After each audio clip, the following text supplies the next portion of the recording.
Hello and welcome. My name is Allan Gregg, and this is Earnscliffe's Perspective and Analysis on Budget 2022.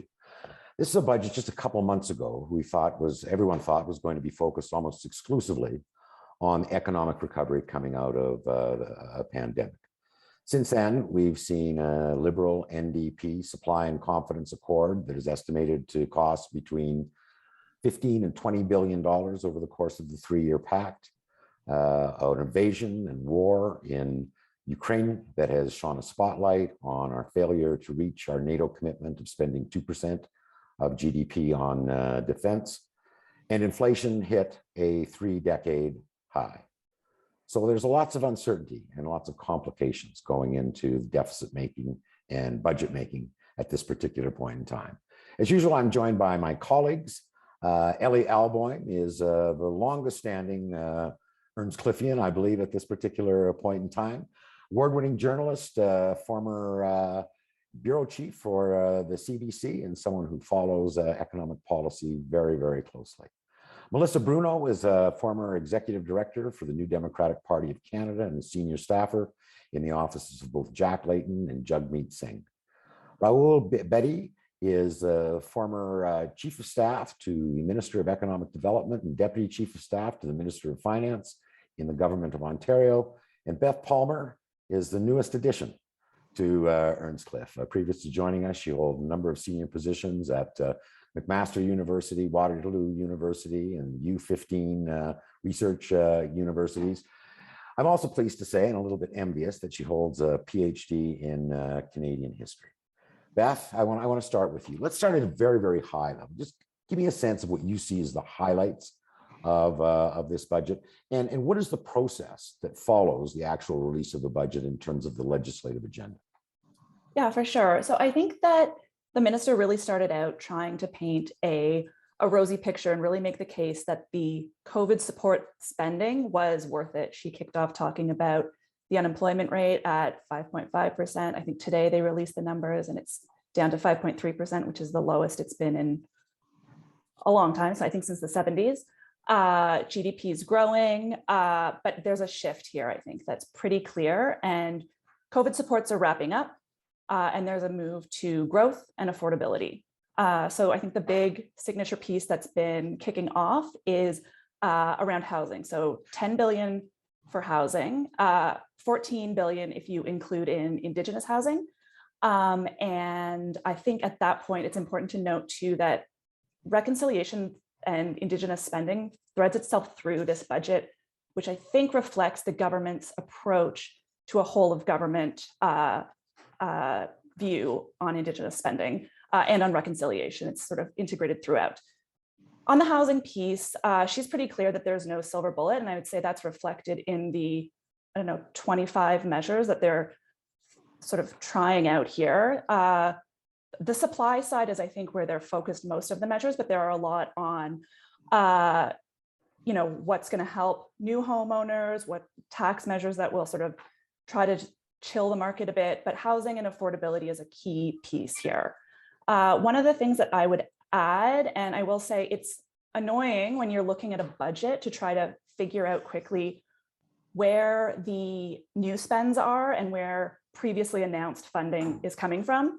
But on this one, I'll say, I think that childcare that was announced in the previous budget is a huge piece. And, I was really happy to see it in the last budget, but I would count myself among the large swath of people who really was not sure that this would be rolling out. And I think it's a real testament to the work that's been put in at provincial and federal levels to make sure that every province and territory is signed on. That's a huge piece. Also, I would say just a nod to the activists, the feminists who've been working on this for a really, really long time. But at this point, I think on the affordability side, jurisdictions that signed on early, parents are seeing that hit their pocketbook now. So they're seeing a real piece there. And I think that is a fairly significant part. Another key pillar in this budget is around the green transition, the shift to net zero, clean tech. We see a lot of work there. I think on the innovation piece that's really interesting here, and there's about $3 billion in innovation spending, is really a recognition that we can do better when it comes to honing in on the benefits that are coming should be flowing from the last 7 years of investment into an innovation agenda. So we see, new investment agency. There's the growth fund that, there's not a lot of details around these. I think the growth fund is more on the proven technology side, whereas the investment agency is on the earlier sort of pipeline on that front. There's more, I would say, more meat on the bones in terms of an IP framework than I expected to see. But here I would say that really the piece is that growth is the goal, and we're trying to figure out how to move that needle. Was that a? I was just going to say lots there. Before we go on, though, because I always forget this, is that for the people who have tuned in, there's a Q&A button at the bottom. You should feel free to pose a question to either the entire panel or any individual. Beth is going to be monitoring that.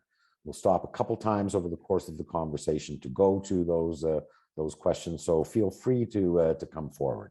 I want to turn to Elly, because Elly, you've been involved in crafting budgets on a number of different occasions, and that, in addition to obviously trying to meet the economic challenges that the policy folk see in front of you, there's also a framing that goes on where government is trying to articulate its values, what it stands for, the positioning that it is.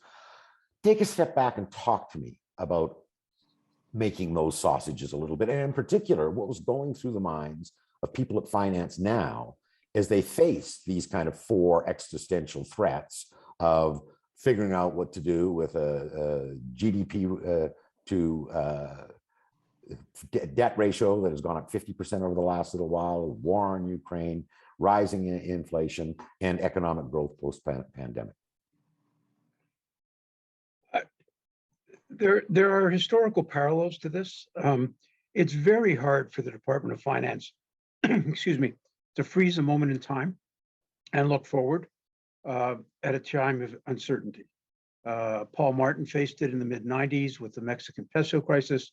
Mr. Harper faced it in 2008 with the banking crisis. And Ms. Freeland has got a variety of uncertainties that you listed. In fact, finance is so uncertain about what goes ahead. It emphasized what's coming. It's emphasized downside risks. In fact, it created 2 scenarios, a kind of high impact and moderate impact scenario. Is that unusual? No, scenarios is the way finance has in the past dealt with uncertainty and moving targets.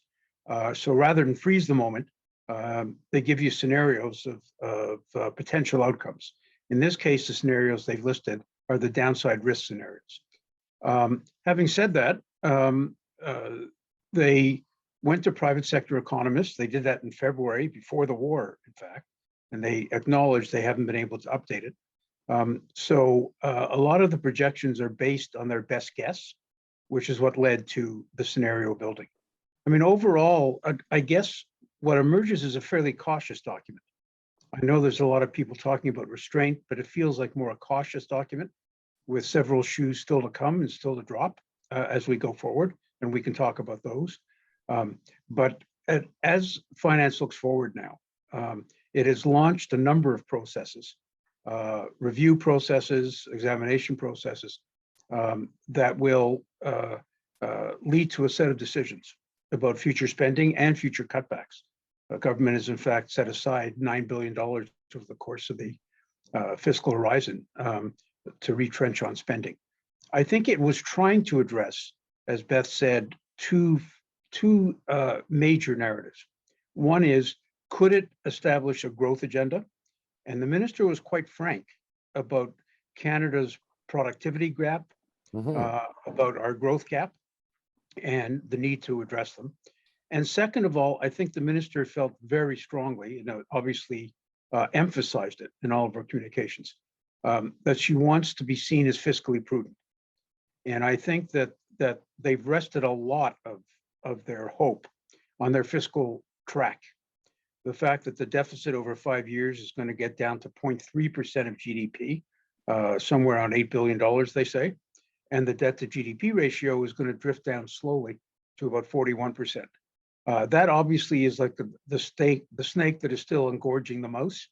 The debt that we loaded on during COVID still has to be managed and is part of the denominator, right? So the debt to GDP ratio can't fall all that quickly. And ultimately, what they decided to do was to use the windfall of revenue that they got, somewhere north of $85 billion, Yeah. to fund some of the new spending. But they husbanded about a third of it to make sure that the deficit track was heading south and the debt to GDP track was heading south. And I think the minister really wanted to emphasize the challenge of growth and the fiscal performance that she says is prudent. I think, having said all that, there's a lot of spending in this budget, and there's probably some more spending to come as these processes they kicked forward, like the defense review, establishes a target either close to or at the 2% of GDP level, and they have to implement a number of the promises they've made in relation to the arrangement with the NDP. Speaking of which, I want to go to Melissa on exactly that. I mean, one of the main drivers, significant driver in this budget has been the supply and confidence agreement. The NDP looking at this budget, they're saying these guys have lived up to their commitments or no? Yeah, I think this budget shows that that Jagmeet and the NDP were able to use their power to secure some real results that are going to make a big difference in people's lives. I think, there's money that moves the NDP dental care plan forward, starting with children under 12 in the next year. That's exactly what the NDP was looking for. On the pharmacare piece, the budget included steps that were mentioned in that agreement to move towards a universal and national pharmacare program. And that means tabling the Pharmacare Act by the end of 2023 and tasking the Canadian Drug Agency to develop a national model. So far, we are on track for that commitment. Is that 2023, is that enough for the NDP? It's vague, and pharma has been very effective in terms of turning back initiatives of this government over the course of its tenure. Yeah, I think there's always more that the NDP is going to push the government on. But I think the agreement is a multi-year agreement, and the NDP is being very strategic by setting themselves up potentially for wins each year. Rahul, oppositions live to oppose. So it's going to be no surprise that the Conservatives are going to go on the offensive with this budget, because it is the keystone piece of legislation that a government puts forward. What's their likely line of attack going to be, and where do you see the government being most vulnerable to an attack from the opposition? Thanks, Allan, and hello, everyone. Overall, I'd expect the official opposition to counter that this is a budget that is still betting on a sugar rush approach to fiscal policy, adds on significant new structural spending without a clear answer on how it will be paid for. And on top of that, doesn't seem to address the single most important issue facing Canadians today, at least in their mind, which is affordability and inflation. And in fact, it seems that the government is going in the opposite direction with a majority of its fiscal policy choices and betting on monetary policy to save the day on those two very important items. So I think Conservatives will stay squarely focused on pocketbook issues and bet that most Canadians are more concerned about being able to afford filling up at the gas pumps, providing food for their families, and maintaining their standard of living versus yet a new, big government agency or program, which is, potentially, the bulk of what this budget presents. Beth, have you been monitoring the Q&A there? Is there anything there that you want to bring up at this point in time? Sure. There is a question from one of the guests who asks, most successful countries, Europe, the United States, seem to see investment in new technological areas as an important and well-funded budget priority. They do not see their role as, quote, a quasi-VC investor. $3 billion for a country the size of Canada is tiny. What scientific areas are we building up because it's essential for future growth? So I can kick that off. I have a sense that we might have some different answers here. So if people want to all chime in. You know that file very well. Why don't you start? So I think that, and I kind of alluded to this, but the growth fund that's in here in the budget, there's a lot of ambiguity, a lot of details to be fleshed out. But I think that the the shift to a clean transition, a green transition is really, really important. That's both a government priority, a societal imperative, and I think also really unlocks a lot of keys to our kind of economic future. So I would say on that front, that's one of the areas where that sort of needs to be chosen. The other piece that I would flag is the supercluster funding. So supercluster is back, I think, in 2016, the first Liberal budget, $950 billion, 5 superclusters spread out across the country. And now we see some further funding, but unlike the previous iteration, and I guess these are no longer called superclusters, they're called innovation clusters now, but it looks like the government's picking winners. So there will be more of an evaluative process to understand who's performing well and who should be sort of continued to receive this investment. So it sort of all remains to be seen. But that's kind of where I would land. There's a lot of pieces there, but I think that for me, I think I'd like to see a lot more investment into the clean transition. Go ahead. Before we went live here, we were talking about this in the background, that and it's interesting the viewer calls government as a VC. We talked about government as bank. Again, Elly, what's your perspective on this? I mean, prosperity, productivity, competitiveness, this has been an issue that's been around for 20 years. I mean, you dealt with it when you were working with Paul Martin, and we have gotten nowhere, notwithstanding all of these various initiatives around the so-called innovation nomenclature. Well, look, it's a problem that I think is said is prevalent in a lot of Western societies. I don't think anybody has quite found the key to it yet. Our productivity numbers are quite low, as I think you indicated. Innovation has been a kind of theme for the government off and on.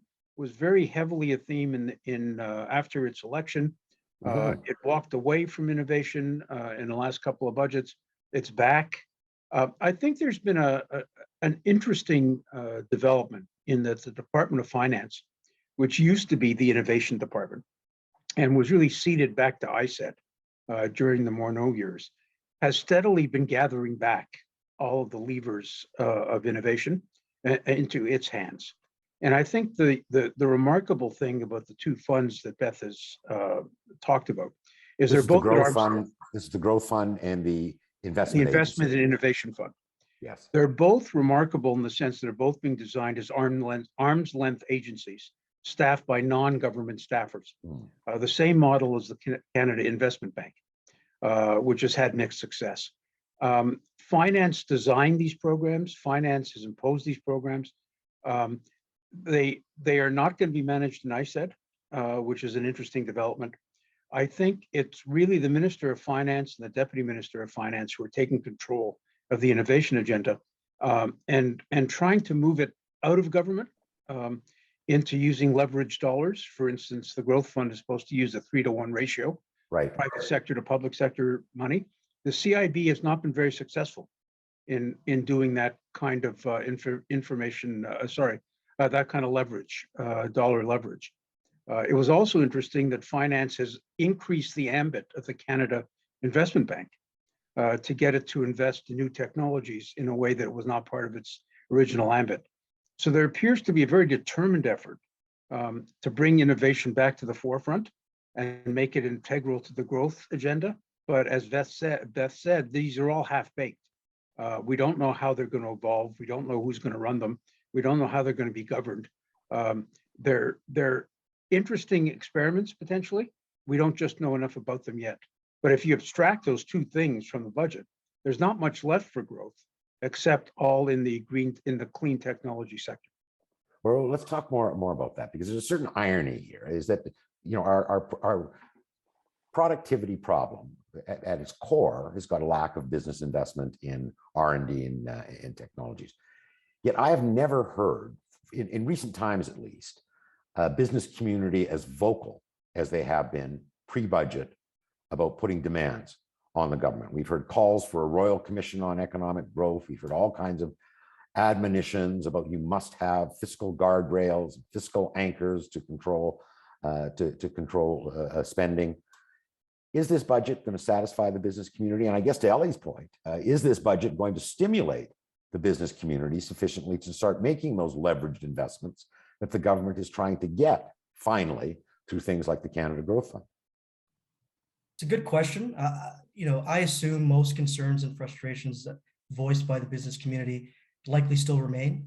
Again, I think this was highlighted by the BC Business Council in lead up to the budget, but there's a recent report from the OECD. It's found that Canada's real GDP growth per capita projected from 2020 to 2030 will be, is projected to be dead last among 38 comparable nations of the OECD. And it seems to me that the government is doubling down on a programmatic approach that picks those economic winners and losers, and differs from the approach that's been advocated by majority of the business community, which is taking a broad-based view of reforms that make a more competitive business environment for all. And so that's through reforms targeted at our tax, regulatory, and energy costs that at the end of the day impact the majority of day-to-day large and small private sector investments that have little to do with government intervention. And so I think that's ultimately where this budget misses the mark and continues to. I pause there. Yeah, but I wanted just to supplement that. I mean, do you get a sense that the business community in Canada is becoming more antagonistic and more frustrated with this government? Yeah, I would say, in lead up to the budget, as you indicated, it seems that is the case. Now, of course, I think we've seen, particularly financial institutions and CEOs of some of those institutions taking aim in a much more public way than we've seen perhaps in recent memory. That may have to do a little bit with some of the new tax increases. Yeah, they're probably not very happy with the 15% on over $1 billion profit. Correct, and so that I'm sure a portion of that is attributed to those new taxes, the new surtax and the related dividend that's being imposed on them. But I do think, as I cited, even that OECD report, there are legitimate concerns being voiced by the business community around our competitiveness, and how we pivot this economy, towards the future. Melissa, I mean, another major item in this budget is around affordability of housing, with $10.5 billion over the next 5 years, and a targeted goal of building another 100,000 lower cost homes and rental accommodation. I mean, those of us have been around for a while. I mean, remember that there hasn't been a Department of Housing for decades in the federal government. How important is this initiative, and is it going to make any difference to the astronomical cost of housing, especially in Canada's urban centers? Yeah, I think there's no secret that this budget outlines large investments on various housing initiatives that were referenced again in the agreement between the two parties, all of which help make housing more affordable in some capacity. I think we definitely need to do a lot more, but this is definitely a start to addressing the supply issue. We saw that the NDP was able to negotiate a $500 one-time top-up to the Canada Housing Benefit. That's going to impact almost 1 million low-income households. They were able to secure $1.5 billion to extend the Rapid Housing Initiative for an additional year. There's a ban on foreign buyers of any residential property in Canada for the next 2 years. And as Beth said, there's additional investments on Indigenous housing, which, it's not enough, but it's certainly a step in the right direction.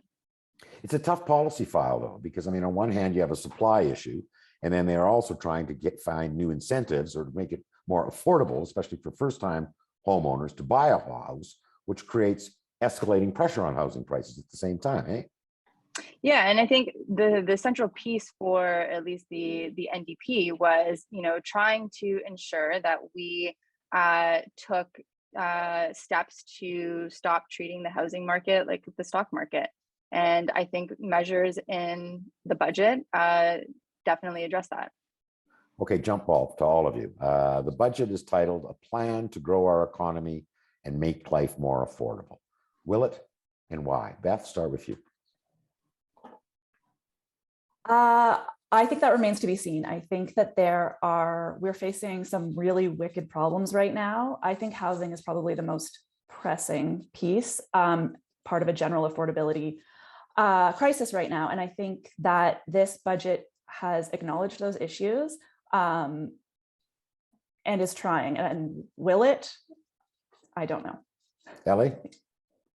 Well, the big bet is going to be on green technologies and energy emissions reductions, and the hope that we will build a new economy around greening the economy. As Beth said, we'll see. I'm not sure that the measures in the current budget, I'm sorry, in this budget, directly aimed at productivity and growth are going to make all that much of a difference. But you know, it's early days, right? We're a day into it. I don't think that on the face of it yet we've cracked the problem. Rahul, what's your assessment? Yeah, no, I would agree with Elly and Beth. It's unclear to me how the contents of the budget actually reflect that title. Beyond some of the things we've talked about around green tech and the new growth fund, it's limited in how it addresses making Canada a more competitive place to do business broadly and create jobs. And beyond some measures on housing, which I think in the longer term, hopefully will make a difference on affordability. It has very little else on making life more affordable for most Canadians in their day-to-day lives. So I think it's still a TBD around a lot of those things. Melissa, your view? I agree with all of my colleagues. As mentioned, the dental care plan and housing initiatives are a good step. I think the government missed a mark, and they certainly could have done more to increase revenues to invest in people, like extending the 1.2% tax increase on financial institutions and extending that to big box stores and oil companies. But I will leave that to the NDP caucus and leader Jagmeet to continue to push for more. Seems to be a consensus kind of around maybe a gentleman's C, a gentle person's C. But Elly, you wrote us a note, of all your colleagues a note last night, and said part of the problem in this budget is that there's a fundamental tension, and you said it quite politely, between fiscal policy and monetary policy. Other commentators who've been less polite said, look, got a government with its foot on the gas pedal, where you've got a Bank of Canada trying to apply the brakes. I mean, is that the case? Do we have monetary and fiscal policy working at cross purposes right now? Certainly, it appears to be the start of a disentanglement or working across purposes.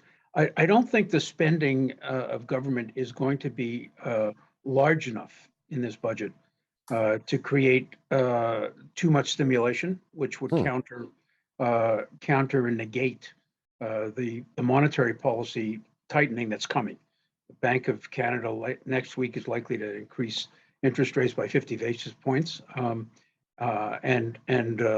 we'll do that several times over the coming year. I think the minister was very conscious of that.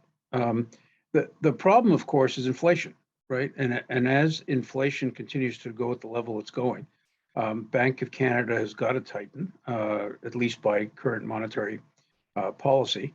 And that creates affordability issues. And then governments, both provincial and federal, try to cushion. And as governments try to cushion fiscally, and the bank tries to tighten on the monetary side, you do get the two working to counter each other. I don't know that we're in a crisis of that yet, but I think it's something that was in the minister's mind. I think that she, I think, has come to the conclusion that inflation is going to last a little longer than we had hoped, and government spending is a part contributor to that, which is why she's insisting on fiscal responsibility. But at the back of their minds is they've got twin pressures. Pressures to deal with the affordability issues that people are talking about here. Another pressure to get growth going through investment and incenting business versus what they know is coming, which is the monetary tightening. It's a dilemma. Well, and if there's a viciousness to that dilemma too, isn't it? Because as the government, as the bank raises interest rates, the cost of servicing that debt, now at $1.25 trillion, starts going up arithmetically, doesn't it? Yeah, but thus far, at least, debt servicing does not appear to be a tremendous issue in terms of the percentage of GDP that it'll lead up, and certainly the percentage of government spending that it'll lead up. But yes, if you follow down that track far enough, it becomes a problem. I want to come back to that towards the end. But first, Beth, been monitoring Q&As. I see that we've got a number in the queue there. Is anything you want to ask the panel? Yeah. So here's a question. Did the opposition get it wrong by trying to cast this as a tax and spend budget? May have been what they were expecting, but not what was delivered. So thoughts on that? Rahul? Yeah, I mean, Elly outlined, I think at the outset, the fact that, there was definitely cautiousness in this budget, but not necessarily restraint. And, I think fiscal prudence is kind of, in the eye of the beholder. So just for context, this year's deficit in and around, $53 billion is essentially the same as the deficits that Prime Minister Harper and Jim Flaherty ran in the depths of the financial the Great Recession, financial crisis, at around $55 billion in 08 and 09. And on top of that, even as we go into next year, spending is still 25% higher next year than it was pre-pandemic. And so, I think there is a legitimate concern around, perhaps inflation boosted revenues, which are, kind of like a sugar rush. They're not here to last. But if the government is using these sort of short-term revenues to pile on greater structural spending, which does not evaporate and stays on the books for a much longer period of time, then we're making our fiscal situation worse. And so I think it's a fair criticism, all things being equal. I wanted to put that back to you, Beth, too, because there does seem to be kind of mixed messages and a lack of context as to what this budget is. Is it a big spending budget? Is it a prudent budget? As Rahul says, the additional spending is almost $60 billion. Deficit's almost $60 billion. We forget in 2015, it was quite revolutionary that the Liberals platform said, we're going to run a deficit of $10 billion. It was like, what? That was heresy. The NDP wouldn't even go there. Where are we right now in terms of how we're evaluating governments and their spending and their approach to spending generally, do you think? Yeah, I think that when Minister Freeland stood up and sort of tried to make clear that, COVID support spending was over, it is going to be hard to sort of wind that down for real. And I think Rahul's made some really good points on that. This is even just seeing the asks that have been put out to the government. There is an expectation now that this type of funding will continue. And also, I would say that there was a lot of, in the very early days of COVID, there was really an understanding that, like the taps were on. People didn't have a sense of how long this would last, what was happening, how dire things would have to be to sort of get in on that government money. But I do think that we are going to be facing a pretty profound shift moving forward. Melissa, do you sense that there's a different expectation, maybe at the public level, the political level, about what is kind of tolerable and intolerable in terms of the reach of government, the scope of government activity? Yeah, I think so. Sorry. And, I would say that at least from the NDP perspective, they have been pretty clear that they believe it's about choices. And they laid out, a handful of measures that increase revenues. A lot of it sort of focused in on tax measures around making, ultra rich pay more, big companies paying more, and, not necessarily supporting the government giving them billions of dollars in subsidies to the oil and gas sector. Elly, do you sense that we're in a different era now in terms of expectations of what government should be doing and shouldn't be doing in terms of economic intervention? Depends whose expectations you're talking about. Generally, culturally. Well, again, Are we using a different yardstick today to evaluate what is good public policy than we did 5-10 years ago? we certainly are not in the era that we were in the late 90s and early 2000s about balanced budgets and trying to restrain government spending. That was ruptured in the 2050 election. It obviously was blown to smithereens in COVID. But I think that generally, the combination of the inflation that we are seeing, maybe as a result of or as a byproduct of increasing deficits and debts, in part, are probably reorienting the conversation a little bit. I think there's a lot of polling to suggest that we are back in that conundrum where people prize reducing deficits, don't like debts, but they want spending because they want their programs, right? We're back in the incoherence, perhaps, of the way people approach government spending. The linkage between taxation and services has been breached and never restored. People don't like taxation, but they want services. We haven't overcome that problem because people don't see the relationship. I think we're in a state of flux on these issues. It's too soon after COVID and too soon after the government supports to be able to really understand what the ultimate objectives are of most people in terms of government spending and government action. Well, I'm interested in what the rest of the panel think on that as well, because we haven't talked about on the tax side.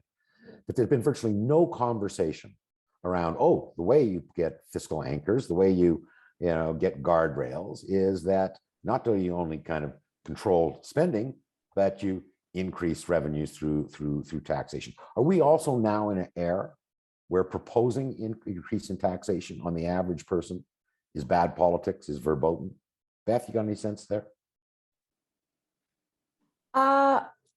This might be naive, and I'm open to my colleagues disagreeing vehemently, but I actually don't think so. I think that in 2015, the Liberals came out and one of their key planks was we are going to be increasing taxes on the highest earners. And now I would say in the last 2 years, we have seen where government spending needs to go. I think there's been a ton of spending, a lot of supports that I think the Liberals are making the point that it was necessary. And I think a lot of Canadians actually do agree with that. Those who didn't need that extra hand, that didn't need CERB, that didn't need any of the supports for their small businesses, they recognize the value that was brought to those. So I actually think that there will be a bit more openness to taxation and an understanding that it's pretty critical to keeping these moving. Rahul, we've seen these boutique tax breaks before a lot. I mean, they happen, especially at the provincial level. I mean, what's your view on this, the whole taxation regime? Well, I think, overall, there are some interesting measures like the multi-generational, home addition tax credit and, a continuation of some of those boutique tax credits. I think part of perhaps of what the government might be reviewing, as it signaled, ideally does review the effectiveness of this laundry list of niche tax credits, and are they having the intended impacts? Are people actually using them, subscribing to them, and all those sorts of things, I think is important. Just in terms of general taxation, obviously, we've talked about the financial institutions and how I think, whether it's good policy or not is one aspect to it, but I think politically, the government likely will not have a lot of difficulty selling it to voters. I don't think that many people are going to shed tears around, higher taxes or a surtax on banks and financial institutions. So they're moving in that direction. I know that the government doesn't call it a carbon tax. It's a price on pollution or things of that nature. But at the end of the day, the carbon tax, which is ultimately something that is being felt by every single Canadian in their day-to-day lives, be it in the things they purchase, at the gas pumps and things of that nature. Again, it's been imposed. Opposition parties, I think, feel as if it's potentially a winning issue to remove it and maybe fight on that issue. But this government's imposed it early on in its mandate in terms of its governing, and it's still in power, and it's still able to sell it as a fairly popular issue. And so, this government has had the ability to impose new taxes, be it on businesses and on citizens, in a way that hasn't been a death knell to their political prospects. I want to take that theme and turn it into the green economy and emissions, because climate clearly has been a big priority of this government. And that one of the much anticipated initiatives is the new tax credit for carbon capture and storage, something that the oil and gas industry, especially the oil sands, have been lobbying very heavily for as being absolutely essential for them to meet the targets that they've been handed to them in the last little while. While they're pretty happy about this, Melissa, I'm interested in how the NDP is going to react to this, and environmentalists who are saying that, look, if we want to solve this problem, we have to reduce oil and gas production in absolute terms, and this is a policy that will do exactly the opposite. Yeah, I think it's no secret that the New Democrats and the New Democratic Party believe that this is the wrong decision. I think Jagmeet has been pretty clear that the answer to address the climate crisis is not by giving more subsidies to oil and gas companies. I think the example that I've heard him use is if we look at CNRL, Canada's largest oil and gas exploration and production company. They made over $7 billion in profits in 2021. And so this is the type of company that's going to get a tax credit through the carbon capture program instead of additional funding for workers that are obviously going to be impacted by a transition to the greener economy. Is this enough to cause a rupture between the partnership that the NDP and the Liberals have forged recently? No, again, it comes down to choices. I think the NDP are going to continue to use their positioning to ensure they're able to get wins for people. And, it's a multi-year agreement, and I'm sure that they will continue to use their position on other things. We haven't talked about defense yet, but, clearly this has been a lot of discussion in advance of this budget about Canada's commitment to NATO to spend 2% of GDP and our persistent failure to do this. I mean, Elly, there has been an increase in defense spending, and also a promise to review defense spending, but nowhere near coming to the 2% goal line. Canadians don't see ourselves as a military power. And I remember doing research for, what they want us to do is to do things like peacekeeping. Voluntarism in foreign markets. What's the government's thinking on this file right now, and why have they chosen the approach that they have chosen? Well, a couple of things. Obviously, I've often said, and will say again, context is everything when you come to public policy, and the context has changed dramatically in the last 2 months. Obviously, because of Ukraine, there is going to be, I think, increasing public support for defense spending when we see what's happening in Ukraine and the tensions in Europe. We'll see how long that context lasts and how clear and present the danger appears to be, not only from the Russians, but potentially from the Chinese around Taiwan. I think the government probably, I'm not speaking from knowledge, I'm just from inference, I think the pressure to move towards 2% in NATO has been very intense. I think the Prime Minister has felt it. I think the policy response, I think, is that yesterday was a down payment. I don't think the review is an illusory review. I think it's a real review. I think they came to the conclusion that moving too quickly towards 2% created a problem because there was no receptor capacity at DND to absorb the money. Right. It's not easy to spend that kind of money. There is no. In fact, procurement history in this whole area is abysmal. But beyond procurement, I mean, you need a blueprint for how you want to grow the armed forces, what your priorities are. There's NORAD modernization. There is NATO responsibilities. There may be permanent stationing in Europe around the eastern flank of NATO. And there are recruitment issues in the armed forces, the inability to recruit people and renew the forces. So I think they're going to take a pause. They're going to try to figure out where the money is needed, how to best accomplish the objectives. And I would suspect that as this review continues, we're going to see them inch closer and closer towards a 2% of GDP target. Because frankly, we're an outlier within NATO. There are others who are down where we are. But I think that if you're going to play on the global stage and you want the global recognition and you want to be at the table, you've got to pay the ante. And I think it's been very clear now that the ante is the 2%. And the circumstance in Ukraine has created a context in which we're going to have to meet it, or at least come close to meeting it. Rahul, what's your view on this? Is this an issue that the Conservatives are likely to seize on and push the government even harder? You know, I suspect they will, you know, in terms of, you know, continuing to push to get closer to that 2% target that the government's not quite at. You know, we've seen a couple of leadership candidates in the federal leadership race for the Conservatives make that policy commitment. So I expect, you know, that will permeate through. But you know, I agree with everything Elly has said. I mean, I think it's clear the government's at least moving in the right direction, which is a start, including $500 million more towards our response in Ukraine, and being seen as a more legitimate player on the world stage, which not only has implications for, I think, our geopolitical standing, but also, you know, there are economic implications if Canada, you know, shrinks or is perceived to shirk its responsibilities on the world stage. It can impact our trading relationships. It can impact, you know, all these sorts of things, including the eyes of our greatest and largest trading partner, the United States. And so I think increasingly, as Canada is able to do more of its fair share, it will raise all tides in terms of our international standing, both from a defense perspective, but I think as a side effect, our economic and trade prospects as well. Melissa, any view on this issue?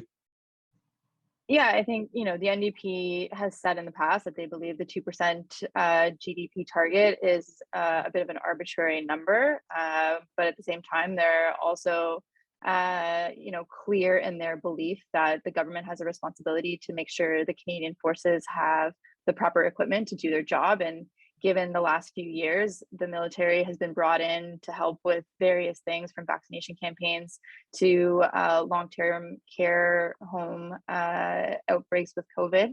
But again, I think it goes back to choices, and the NDP will sort of use the spending on defense as a show of the government priorities over you know, things like housing for Indigenous people or pharmacare, or even the dental care program. Beth, any further questions that you've been monitoring there that you want to put forward? Yes. So there's two questions about electric cars, actually. One being, is funding for electric vehicles, purchase incentives, and infrastructure, is that going to move the needle? And the second, be sort of asking, if the gas prices are going up, do we actually need a carbon tax to drive people to electric cars? They're sort of unavailable because of chip shortages, and do we still need the carbon tax on that front? So I think it's kind of a two sides of a question. So if folks want to just comment quickly on Well, let's start with Rahul, because he works on this file. And I've thrown an additional thing there, is that critical minerals, which Canada has got nothing, and it seemed to be absolutely essential to a transition to EVs, also features prominently in the budget. Is the measure going to do anything to actually cause that consumer conversion, Rahul? Yeah, you know, I think the consumer incentives from the sector's perspective, I think they've been very clear that is important to drive the adoption, and is a much better tool than mandating a perhaps arbitrary goal towards 2035 and things of that nature. So, you know, I think it's a part of the, you know, tool in the toolkit, but I think the more important investment, which was also in this budget, was the hundreds of millions of dollars that the government has set aside for building out the electric vehicle charging infrastructure. You know, poll after poll, you know, has cited that range anxiety is amongst the #1 concern for most Canadians, most folks around North America, around the adoption of EVs. You know, if I leave my house today and I want to drive 300 kilometers in a certain direction, I'll be able to fill my car up with gas. Can I say the same with charging my electric vehicle. And so I think that's a really important step. And I think it was the right thing to be addressing. And the other aspect of it is, we're clearly in a transition on the consumer side in terms of adoption. But let's not forget that we've had multiple large, very sophisticated multinational companies invest, nearly now over $12 billion in Canada and mostly Ontario, a little bit in Quebec, into transforming our traditional auto sector into the future, which is electric vehicles. And so, the market, is clearly indicating that is where consumers are going to go. And so, an incentive, maybe perhaps is needed, but more importantly, I think is range anxiety in the EV chargers and moving inevitably where the consumers are already going, I think would be critical. And then to your point, I think as well, again, additional resources in this budget for critical minerals to the order of, I think nearly over $2 billion, I believe. Again, I think very important because Canada is very unique. I think, generally around the world as being, the number 2 auto manufacturer in North America by virtue of that one of the largest auto manufacturers on the planet, but also very well situated to own that entire value chain, as we transition to EVs. So, from the critical minerals to the midstream processing to the battery manufacturing, which are going to be necessary to put in these EVs, and then the EV assembly. And so, the more that governments at the federal level, the provincial level can continue to work together to really own this moment in time is important. Yeah, but look, Tyranny. Allan, Go ahead. electrification of transport is critical. If we're going to get there from here, transportation is the second largest emitting sector in Canada, and it's got to be electrified. It creates an ancillary problem, right? Which is where to get the supply of clean electricity to facilitate electrification. And the amount of infrastructure investment that is going to be required is staggering because we don't currently have in Canada the capacity, the electrical capacity to supply the electrification of both housing and transportation. So hidden within the electrification discussion about reducing emissions is a very serious question about investing in electricity infrastructure, clean electricity infrastructure. There are some estimates that we're going to have to double our capacity on electricity generation. Yeah, just the actual amount of electricity that we generate on an annual basis. Right, in order to service the electrification requirements. Now, listen, the tyranny of time is upon us, as it always is. So last night, or late in the afternoon, right after the budget was tabled, our executive producer, Charles Bird, called me and said, "Oh, this strikes me like this is going to be a one-day wonder." I want all your final thoughts on what impact is this budget going to have on politics in the next year and the life of this parliament. Beth, starting with you. So I think that I would agree with Elly's assessment. This is widely seen as a reasonably prudent budget. Do I think we're going to see, hashtag fiscal prudence on Twitter trending for the next week? Like, no, I don't. Not at all. I don't think that was the intention of this budget. I don't think that was the goal. That said, I think if I had to guess, I think both the Liberals and the NDP are probably pretty happy with how it's landed. There are progressive planks that can be pointed to. There's real movement, and there's also a level of sort of, I guess, restraint or prudence that I think gives people a bit more calm moving forward. Melissa, lasting effect on politics and the life of Parliament, or flash in the pan? Yeah, I agree with Beth. I think, this budget was sort of the first test of the NDP Liberal agreement. I think that if the NDP is able to keep the Liberals accountable and ensure they keep delivering on their commitments, then I think it says something good about the chances of the agreement lasting its full term. Little twist on this to you, Rahul. We got an election in Ontario on June 2nd. Is the budget going to have any impact on that at all? It's a good question. I mean, as we've discussed, the federal government seems to have ceded combating affordability and inflation to the most part to the Bank of Canada and other levels of government. And so for provincial governments, I think that this could be a gift and a curse from a political perspective, particularly to those about to head into an election, as you indicated, both in Ontario and Quebec. I think places a greater onus on them to formulate solutions to combat unaffordability in everyday life, but also greater political ownership and reward should they be able to actually crack that nut. On balance, particularly in Ontario, I think it is an opportunity for the Ford Conservatives, who are naturally at home, focusing on pocketbook affordability issues and ensuring taxpayers, keep more of their money. And the final thing I'll say is, for provinces, I think one thing that's of important is what was not included in this budget, which was the long lobbied increase in the Canada Health Transfer, which all provinces and territories have been pushing for. There's clear structural issues in our healthcare capacity pre-COVID, have only been dramatically exacerbated over these last 2 years of the pandemic. And quite literally has impacted our ability to keep our society and economy open. With billions to go around for nearly every other issue under the sun, it seems still a little curious that the federal government continues to have limited interest in engaging on such an important issue. And I think the same goes for the no mention in this budget of the promised $7 billion for the long-term care sector, which was also in the federal Liberal election platform. So, healthcare and affordability, I think, will be top of mind for provincial governments facing voters soon. And I don't think this federal budget offers them little help in that regard. Last word to you, Elly, on the midterm impact of this budget. Sometimes when you make budgets, you're playing for a tie, not a win. I think at a minimum, government got its tie. It might have gotten a bit of a win. It bought some space and time. There's lots of shoes to drop. To Rahul's point, there's hints in the budget of a coming negotiation on healthcare transfers. That's pretty clear. It's going to happen. There is the defense review.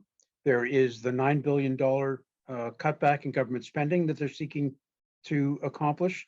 There's a reallocation exercise going on. And then there is the establishment of these 2 new funds going forward. There's a lot to come. Government, I think, has bought the space to try to work these things out. It promises updates on a number of them in the fall economic update coming in November.